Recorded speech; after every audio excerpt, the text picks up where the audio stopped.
Maryland history. Secrets beneath the surface of the old line state. Maryland, one of the original 13 colonies, sits quietly at the heart of the eastern seaboard. To the untrained eye, it is just another small state wedged between the industrial giants of the Northeast. But beneath this modest facade lies a tapestry woven with forgotten stories, hidden alliances, and ancient mysteries that time has nearly erased. Long before the name Maryland ever echoed through these lands, they were stalked by shadows, roving bands of hunters, some 12,000 years ago, chasing game along the edge of the retreating Pleistocene ice. They left behind no homes, no monuments, only fluted stone points, sharp and ghost-like, buried beneath layers of earth and silence. Centuries passed. A new people rose. The eastern archaic cultures emerged from the wilderness.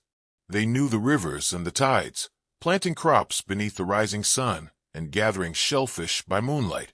By 1000 CE, these societies had evolved into the woodland culture, marked by clustered villages, sacred ceremonies, and whispers of a world beyond the veil of the ordinary. But even they would be tested. As Europeans approached, the region was caught in a silent storm. Tribes of Algonquian speakers held sway across what would become Maryland, yet they were under growing pressure, haunted by the fierce Iroquois, especially the Susquehannock, whose influence loomed from the Susquehanna River Valley like a gathering storm. And then came the English. Their arrival wasn't just a collision, it was a calculated alignment. The Algonquian tribes, weary of war, found in the English a strange but useful ally. The promise of support in tribal conflicts smoothed over early relations. But at what cost? What unseen bargains were struck beneath the cloak of diplomacy? Maryland's story is not just one of borders and cities. It is a story of what hides beneath the surface, of tides that erase, forests that conceal, and a history still whispering from the shadows. In 1608, Captain John Smith sailed into the Chesapeake Bay. He lingered for weeks, sketching the shoreline, captivated by the wild, unspoiled land. To him, it seemed otherworldly. Heaven and earth, he wrote. Never agreed better to frame a place for man's habitation. But what Smith saw was only the surface. Beneath that beauty stirred the early whispers of a colony that would be born from tension between faiths, powers, and ideologies. In 1632, Cecilius Calvert received a charter for this land, a grant not of gold or conquest, but of refuge, a place for Roman Catholics to flee the tightening noose of English persecution. His brother, Leonard Calvert, led the first settlers, landing on St. Clement's Island in 1634. They did not hunt for gold. They did not build monuments. Instead, they made peace with the native peoples. They farmed. They traded. And in the fields, alongside indentured laborers, African slaves soon began to appear. By 1639, a darker legacy had already taken root. The colony grew from the tidewaters of the lower Chesapeake, its wealth tied to tobacco. There were few roads. The land was fragmented. Estates modeled after English manners stood isolated, connected only by rivers and secrets. In 1649, Maryland passed the Act of Religious Toleration, a bold decree in a world ruled by orthodoxy. It promised freedom of worship, but only within the narrow lines of Trinitarian Christianity. Even this fragile tolerance would not last. In 1692, the law was repealed. The Church of England declared its dominance. Between these years, Maryland's history moved in shadow. Disputes with Anglican Virginia, boundary feuds with Quaker Pennsylvania. A Protestant rebellion in 1689 ousted the Catholic-led government. For over 2 decades, Maryland fell under direct royal control. When the Calverts regained their hold in 1715, they had already converted to Protestantism. The old order was gone, but the tension remained. By the 1660s, the Protestant majority had grown restless, uneasy with Catholic power, centered in St. Mary's City. As settlers pushed north and west, the capital was shifted to Anne Arundel Town, soon to be known as Annapolis. And then, in 1729, a new city rose, Baltimore. Another chapter, another battleground. Resentment toward British interference only grew. Maryland's Country Party defied imperial taxes. Frederick County rejected the Stamp Act. And in 1774, in a quiet echo of Boston's defiance, a ship full of tea was set ablaze in Annapolis Harbor, a warning wrapped in smoke. The boundary feud with Pennsylvania ended in 1767, but not without consequence. The line they drew, at latitude 39 degrees 43 minutes north, became more than a legal solution. It became the Mason-Dixon line, and with it, the symbolic fracture of a young nation, North and South, free and enslaved, unity and division. When war came, Maryland stood firm. The colony earned its nickname, the Old Line State, from the disciplined troops who marched with General Washington. They were the last to retreat, the first to charge. Washington called them the Maryland Line. In the war's final act, Congress gathered in Annapolis. Washington resigned there. The Treaty of Paris was ratified. A nation emerged from the ashes. But Maryland's soul, shaped by faith, rebellion, and quiet resistance, was already forged in darker fires. The war had ended, but for Maryland, peace brought its own challenges. Loyalists had fled or been silenced, but their property remained. What was to be done with the homes and lands of those who'd stood with the crown? This question haunted the new state, and as war debts mounted, arguments over paper money and debtor relief tore through Maryland's political circles like whispered curses. Yet even these disputes were mere tremors before a deeper shift. A quiet feud with Virginia over rights to the Potomac River and the lower Chesapeake Bay led to an agreement, the Compact of 1785. To most, it was a simple resolution, but in truth, it was a seed, one that would help grow the Constitutional Convention of 1787. Though Maryland was absent from the Annapolis Convention in 1786, one of her own, Luther Martin, would emerge in Philadelphia as a formidable voice. He spoke with fire, suspicion, and a distrust of unchecked power. On April 28, 1788, Maryland ratified the U.S. Constitution, becoming the seventh state to do so. But her contributions did not end with signatures. Maryland gave land and money for a greater purpose, the creation of the District of Columbia. Power, quite literally, was carved from her soil. But soon, the world tilted again. British ships haunted the Atlantic. American sailors were harassed. Tensions ignited a second war, the War of 1812. This time, Maryland struck back from the shadows. From Baltimore, sleek, fast ships known as clippers took to the sea, not as navy, but as privateers. Silent, deadly, and ruthless, they hunted British vessels and returned with spoils.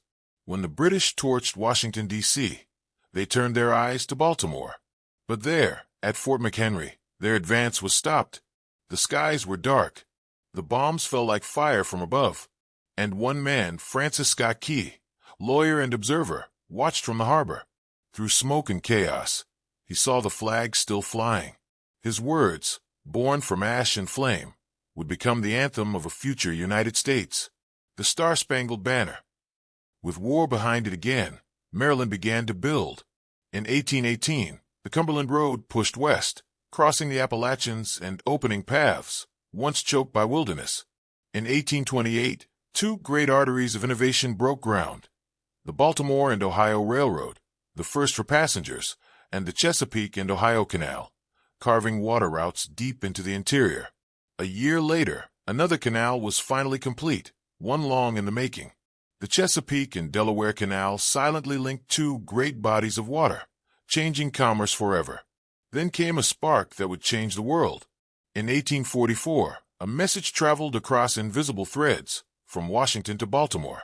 The first intercity telegraph line had been born. The age of silence was ending. And on the banks of the Severn River, another legacy began. In 1845, the U.S. Naval Academy opened its gates in Annapolis. It was more than a school, it was a signal. Maryland, once caught between rebellion and empire, would now train the defenders of the sea. But even as the world modernized, Maryland's past remained buried beneath layers of revolution, rivalry, and quiet power plays. A state built not just on victory, but on mystery. The winds of war swept across the nation, and in Maryland, they brought division more dangerous than battle itself. In 1861, Maryland stood on the edge. Not north, not south, not united. A state split into three quiet factions. On the eastern shore, the landed gentry whispered of secession, their sympathies drawn to the Confederacy. In the west, workingmen and mountain settlers clung to the Union cause. And between them, a third voice, neutral, elusive, silent, hoping to remain untouched by the fires consuming the nation. But silence would not save them. That same year, federal troops marched into Baltimore and Annapolis. The government, fearful of rebellion in its own backyard, imposed martial law. Maryland, a border state in name, became a battlefield in spirit. For 3 summers in succession, Confederate armies invaded Maryland soil. Their shadows crossed rivers and farms. They sought control. They sought chaos. But at Antietam, they were halted. At Gettysburg, just across the border, they were broken. And in 1864, their final threat to Washington, D.C., faded like smoke under a dying sun. Yet something deeper changed that year. In the midst of war, Maryland adopted a new constitution. It abolished slavery before the 13th Amendment, and with it, the rural aristocracy that had once steered the state from shadowed mansions lost its grip. A reckoning had come, but the scars remained. The Constitution of 1864 was bold, even radical. It did not last. By 1867, Maryland replaced it with a more cautious charter, one that still stands today, quietly shaping the laws and lives of the state. Then came peace, or something like it. Maryland prospered. No longer merely a state, it became a gateway, a passage of goods, steel, and ambition. Raw materials from the South, manufactured goods to the Midwest, all funneled through one rising city, Baltimore. The port became the most inland harbor on the eastern seaboard, and the most connected. Railroads traced arteries of trade into the Midwest. Ships docked beneath the silent watch of warehouse cranes and stone piers. Industry boomed, but control often came from beyond state lines. Maryland's wealth was growing, but not always its power. Even the ghosts of old Baltimore began to fade. Once called Mob Town for its lawless eruptions and volatile politics, the city slowly quieted. The riots diminished. The chaos dulled. But in the silence, something else stirred: transformation. A state that had once torn itself apart in secret was stitching itself together, piece by piece, from port to rail, from constitution to industry. And yet, if you listen closely beneath the hum of progress, the echoes of division still linger. Maryland's identity, once torn by civil war, once quieted by federal occupation, began to evolve in unexpected ways. And its greatest transformation came not from within, but from its proximity to power. Just beyond its borders, the capital pulsed. And in time, Washington, D.C., began to reshape Maryland's destiny. During the World Wars, Maryland became a crucial hub: military bases, civilian operations, secret research facilities. Its lands absorbed the machinery of government. And in the wooded quiet of Catotine Mountain Park, a hidden retreat emerged: Camp David, the president's private sanctuary. But it wasn't the mountains or ports that would define the new Maryland. It was the suburbs, those rising communities in the shadow of the Capitol Dome. The Maryland suburbs of Washington, D.C., didn't just grow in number. They transformed in character. Highly educated, economically strong, and culturally diverse, these regions became centers of influence in their own right.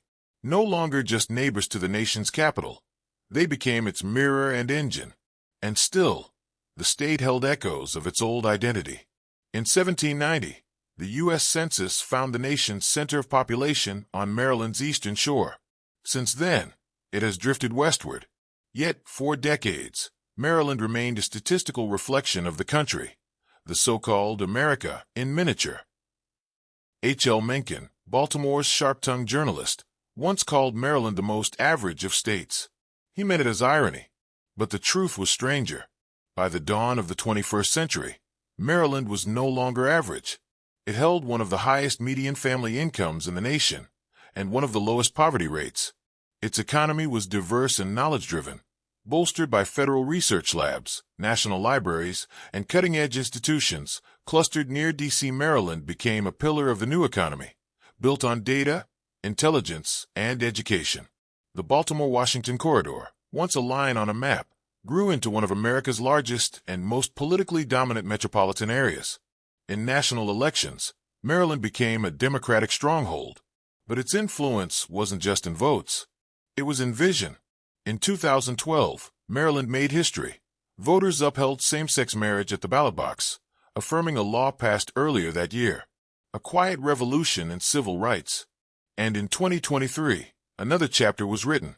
Westmore was sworn in as Maryland's 63rd governor, the first black governor in the state's long history, and only the third black man ever elected governor in the United States. From bloody border state to beacon of the future, Maryland's journey defies simplicity. It has hidden its power behind modest size, cloaked its influence behind larger neighbors, and shaped the nation from the shadows. A state of contradictions, a state of resilience, a state that whispers and waits. Enjoyed this deep dive into Maryland history? Like, comment, and subscribe to History Love for more untold stories from America's past. Turn on notifications so you never miss a journey into forgotten chapters and hidden truths.